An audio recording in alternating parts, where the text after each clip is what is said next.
अगर आपके जहन में ये सवाल है कि लोगों के ऊपर जिन्नात क्यों आते हैं और उसकी क्या हकीकत होती है, तो ये वीडियो आपके लिए है। इसको ज़रूर एंड तक देखिएगा। इससे उम्मीद है कि आपको बहुत फ़ायदा होगा।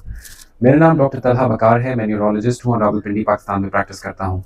कई साल पहले की बात है, जब मैं छोटा बच्चा था, तो मुझे मेरे मामू ने ये किस्सा सुनाया कि हमारी पर नानी की बहन किसी दिन अपने नहाने के बाद, गुस्ल के बाद बाल सुखा रही थी, तो कहीं से किसी जिन की नज़र उनके ऊपर पड़ गई और जिन उनका आशिक हो गया और फिर वो जिन उनके अंदर जिस्म में घुस गया। और फिर कई दफ़ा ऐसा होता था कि जब उनके ऊपर वो जिन का जो है ना असर गालिब आता था, तो वो मर्द की आवाज़ में बोलती थी और कई दिन तक ऐसे मामला चलता रहा। फिर किसी समझदार ने किसी मौलवी साहब को बुलाया और मौलवी साहब ने आके उनका जिन निकाला और उसको एक बोतल में बंद किया और उसको कहीं आगे जाके फेंक दिया, किसी दरिया में या नहर में या कहीं। और वो दिन था जब वो ठीक हो गई।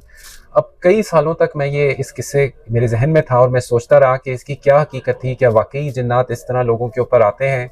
क्या वाकई वो इस तरह का काम करते हैं कि लोगों के ऊपर गालिब हो जाएं? और तो इस सवाल का मुझे जवाब नहीं मिला जब तक कि मैं खुद भी न्यूरोलॉजिस्ट बन गया और फिर उसके बाद कई साल प्रैक्टिस के गुजर गए और ओवर द ईयर्स जो मैंने पेशेंट्स देखे। और मेरा ख्याल है कि अब मेरे पास इस चीज़ का जवाब है कि हमारे कल्चर में जिस चीज़ को जिन्नात कहते हैं उसकी क्या हकीकत है। अक्सर ऐसा हम देखते हैं कि जिन लोगों को एंग्जाइटी डिसऑर्डर्स होते हैं, जैसे जनरलाइज्ड एंग्जाइटी, जब वो शदीद हो जाते हैं, जब लोगों के लिए वो एंग्जाइटी नाकाबिले बर्दाश्त हो जाती है, तो बहुत सारे लोगों पर, जिसे हम कहते हैं डिसोसिएटिव स्पेल्स, उनकी इर्द गिर्द की जो हकीकत होती है उनके लिए वो इतनी तकलीफदेह हो जाती है कि वो अपने आप को इर्द गिर्द के माहौल से डिसोसिएट कर लेते हैं, यानी कट ऑफ कर लेते हैं।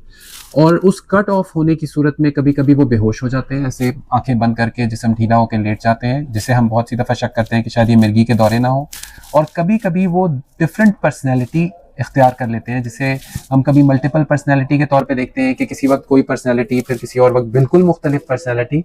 और कभी कभी हमारे कल्चर के अंदर वो लोगों के ऊपर जिन्नात, ज़ाहिरन ऐसा लगता है कि जैसे उनके ऊपर जिन्नात आ गए हैं, क्योंकि फ़र्ज़ करें अगर वो बच्ची है तो वो मर्द की आवाज़ में, भारी आवाज़ में बोलती है, या कोई छोटा बच्चा है तो वो ऐसे बिहेव करता है कि जैसे कोई जिन उसको कुछ हुक्म दे रहा है और वो उस हुक्म को पूरा कर रहा है। तो ज़्यादातर जो पेशेंट्स जिनके ऊपर ट्रेडिशनली, यानी पिछले ज़मानों के अंदर जिन लोगों को ये शक हुआ कि उनके ऊपर जिन्नात आए, मेरी नज़र में ज़्यादातर वो पेशेंट्स ऐसे थे जिनको जनरलाइज्ड एंग्जाइटी डिसऑर्डर्स थे। उनकी जो एंग्जाइटी की हालत उनके लिए इतनी नाकाबिले बर्दाश्त थी कि वो अपने माहौल से कट ऑफ हुए और जो सूरत वो बनी वो लोगों ने देखी और लोगों को ये ख्याल हुआ कि वो जिन्नात का उनके ऊपर हमला हुआ है। और बहुत सी दफ़ा उन लोगों का वो जो भी इलाज कराते थे उससे उनको कभी फ़ायदा होता था, कभी उनका फ़ायदा नहीं होता था। ये डिपेंड करता है कि उनका जो मर्ज़ था वो कितना शदीद है। हमारे क्लिनिक में जब कभी इस तरह के पेशेंट्स आते हैं तो हम उन पेशेंट्स की जो भी रूट कॉज होता है उसको निकालने की कोशिश करते हैं कि किस वजह से इनको डिसोसिएटिव स्पेल्स हो रहे हैं। ज़्यादातर ऐसे पेशेंट्स एंग्जाइटी डिसऑर्डर के पेशेंट्स होते हैं और ऐसे पेशेंट्स को अगर प्रॉपर तौर पे एंग्जाइटी डिसऑर्डर की ट्रीटमेंट मिल जाए तो अल्हम्दुलिल्लाह ये ठीक हो जाते हैं और नॉर्मल लाइफ गुजारते हैं और जिन्नात का कोई असर इनके ऊपर बाकी नहीं रहता।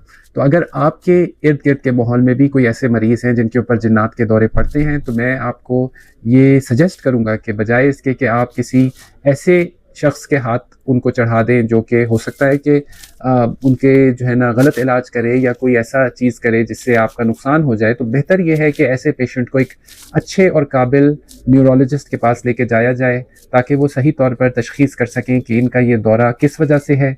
और अगर वो ख़ुद उसका इलाज करना मुनासिब समझेंगे एंग्जाइटी डिसऑर्डर का, तो वो कर लें, या अगर वो ये बेहतर समझें कि साइकियाट्रिस्ट इसका प्रॉपर तौर पर इलाज करे, क्योंकि एंग्जाइटी डिसऑर्डर के माहिर साइकियाट्रिस्ट होते हैं, न्यूरोलॉजिस्ट अमूमन नहीं होते हैं। दौरे को डायग्नोज करने में तो न्यूरोलॉजिस्ट का अमल होता है, लेकिन ट्रीट करने में एंग्जाइटी डिसऑर्डर्स को साइकियाट्रिस्ट ज़्यादा माहिर होते हैं, तो ताकि वो सही डॉक्टर के पास आपको गाइड कर दें। अगर आपके कुछ सवाल हैं आप ज़रूर इसको नीचे कमेंट सेक्शन में लिख भेज सकते हैं, अपने कमेंट्स, हमें इंतज़ार रहता है उनका। अपना बहुत ख्याल रखिएगा, मुझे दुआओं में याद रखिएगा। अस्सलामु अलैकुम व रहमतुल्लाहि व बरकातुहू।